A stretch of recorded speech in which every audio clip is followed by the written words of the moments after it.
దేవుని నామమునకు మహిమ కలుగునుగాక.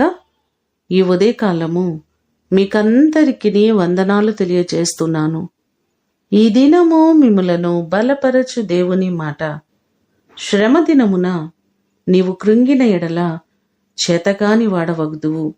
సామెతల గ్రంథము 24వ అధ్యాయము 10వ వచనం. కొన్ని సందర్భాలలో మనకున్నటువంటి సమస్యలను బట్టి మనము కృంగిపోతున్నాం, ఆందోళన చెందుతున్నాం. శ్రమ, కష్టము, ఇబ్బంది, అనారోగ్య సమస్యలు మన ఎదుటికి వచ్చినప్పుడు ఎటూ పాలుపోక నలిగిపోతున్న సందర్భాలు మన జీవితాల్లో కనబడుతున్నాయి. కానీ బైబిల్ అంటుంది, శ్రమ దినమున కృంగిపోయిన ఎడల చేతగాని వాడవవుతావని మనకు సెలవిస్తుంది. 146వ కీర్తన 8వ చరణం చూస్తే, యెహోవా కృంగిన వారిని లేవనెత్తువాడు అనే మాటలు కనబడుతున్నాయి.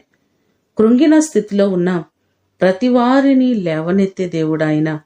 ఆయన మీకున్నటువంటి సమస్యలన్నిటినీ విడిపించే దేవుడు.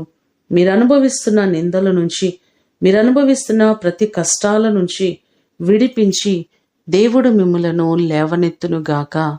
ప్రార్థన చేసుకుందాం. పరలోకమందున్న మా తండ్రి, మీ ప్రశస్తమైన పాదములకు వందనాలు ప్రభువా. కొన్ని సందర్భాలలో మాకున్నటువంటి సమస్యలను బట్టి మేము నలిగిపోచున్నాం. మా సమస్యలన్నిటినీ పరిష్కరించగలిగిన గొప్ప దేవుడవు నీవే. మా ప్రియులెల్లరినీ జ్ఞాపకం చేసుకోండి.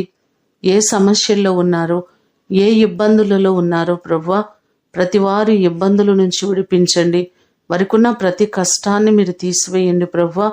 అనారోగ్య సమస్యల చేత బాధపడుతూ కృంగిపోతున్న వారున్నారు.